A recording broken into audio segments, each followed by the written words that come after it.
Praise the Lord. இன்று தவக்காலம் 11ஆம் நாள். இன்றைய முதல் வாசகம் இறைச்சட்டம் 26:16 முதல் 19 வரை. ஆண்டவரை உன் கடவுளாய் ஏற்பதாகவும் உனக்கு கடவுளாக இருப்பார் என்றும் அவருடைய வழிகளில் நடப்பதாகவும் அவர் குரலுக்கு செவி கொடுப்பதாகவும் இன்று நீ அவருக்கு வாக்களித்துள்ளாய் என்று மோசே நம்மை பார்த்து கூறுகிறார். இப்போது இந்த செய்தியை கேட்டுக்கொண்டிருக்கிற மக்களே, யாராவது இதுபோன்று வாக்களித்துள்ளீர்களா? அப்படி யாராவது வாக்களித்திருந்தால் அவர் உருவாக்கிய எல்லா மக்கள் இல்லங்களிலும் புகழிலும் பெயரிலும் மாட்சியிலும் உன்னையே உயர்த்துவார் என்றும் அதனால் உன் கடவுளாகிய ஆண்டவரின் தூய மக்களினமாய் இருப்பாய் என்றும் ஆண்டவர் இன்று வாக்களித்துள்ளார் என்று மோசே நமக்கு சொல்கிறார்.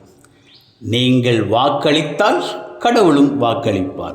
2 குறிப்பேடு 15:2 நீங்கள் அவரை புறக்கணித்தால் அவரால் நீங்கள் புறக்கணிக்கப்படுவீர்கள் என்னும் வார்த்தையும் நாம் படிக்கின்றோம். அதாவது அவர் குரலுக்கு செவி கொடுப்பதாக வாக்களித்து விட்டு அதை செயல்படுத்தவில்லை என்றால் நாம் ஆண்டவரால் புறக்கணிக்கப்படுவோம். கடவுளுடைய அன்பும் இரக்கமும் பரிவும் நலமும் விடுதலையும் மீட்பும் நமக்கு கிடைக்க வேண்டுமென்றால் அவர் சொல்வதை கேட்டு செயல்படுத்த வேண்டும். ஆண்டவர் என்ன சொல்கிறார்? அதைத்தான் இந்த நற்செய்தியில் இயேசு ஆண்டவர் கூறுகிறார். உங்கள் பகைவரிடமும் அன்பு கூறுங்கள், உங்களை துன்புறுத்துவோருக்காக இறைவனிடம் வேண்டுங்கள் என்று. இந்த உலகில் பல பகைவர்கள் நமக்கு இருப்பதாக நினைக்கலாம். ஆனால் மத்தேயு 10:16 இயேசு சொல்கிறார், ஒருவருடைய பகைவர் அவரது வீட்டில் உள்ளவரே என்று. உண்மையாகவே இன்று பலரது குடும்பங்கள் சிதறி போயுள்ளது.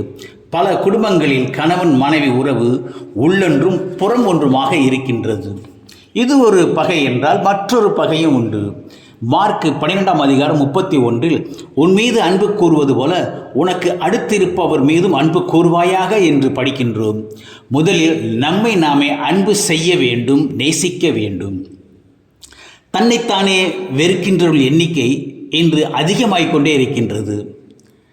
தங்களை தாங்களே ஏற்றுக்கொள்ள முடியாத நிலை, ஒரு இயந்திரம் போல வாழ்க்கை. இந்த வாழ்க்கை வாழ்வதற்கு செத்து தொலைலாம் என்கிற அளவுக்கு தன்மேலேயே வெறுப்பு கொண்டு வாழ்கிறார்கள். 2 கையும் 2 காலும் இல்லாத ஒருவர் கடவுளின் நற்செய்தியை அறிவித்துக் கொண்டிருக்கிறார். தன் உருவத்தை பார்க்காமல் தனக்குள் இருக்கும் கிறிஸ்துவை பார்க்கின்றார். அதனால் தன்னை அன்பு செய்கிறார், பிறரையும் அன்பு செய்கிறார். அதன் அடையாளமாக நற்செய்தியை அறிவிக்கின்றார். கிறிஸ்துவுக்குரியவர்களே, முதலில் நம்மை அன்பு செய்வோம். நாம் ஆண்டவரின் கை வேலைப்பாடு என்பதில் மகிழ்வோம். உருவமும் உறவும் வளமையும் உங்கள் எதிர்பார்ப்புக்கு மாறாக இருக்கலாம். ஆண்டவர் உங்களை மிக மிக அன்பு செய்கிறார் என்பதை உணருங்கள். உங்களுக்குள் இருக்கும் கிறிஸ்துவை அன்பு செய்யும் போது நீங்கள் உங்களையே அன்பு செய்கிறீர்கள். இந்த அன்பின் வெளிப்பாடு உங்கள் குடும்பத்தில் வெளிப்படும் போது பகைமை மறந்து அன்புள்ள குடும்பமாக மாறுகிறது. இதற்காக தொடர்ந்து ஜெபிப்போம்.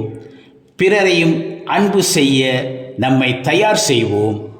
நீங்களும் உங்கள் குடும்பத்தினரும் கிறிஸ்துவின் அன்பில் நிறைந்திட ஜெபிக்கிறேன். Praise the Lord.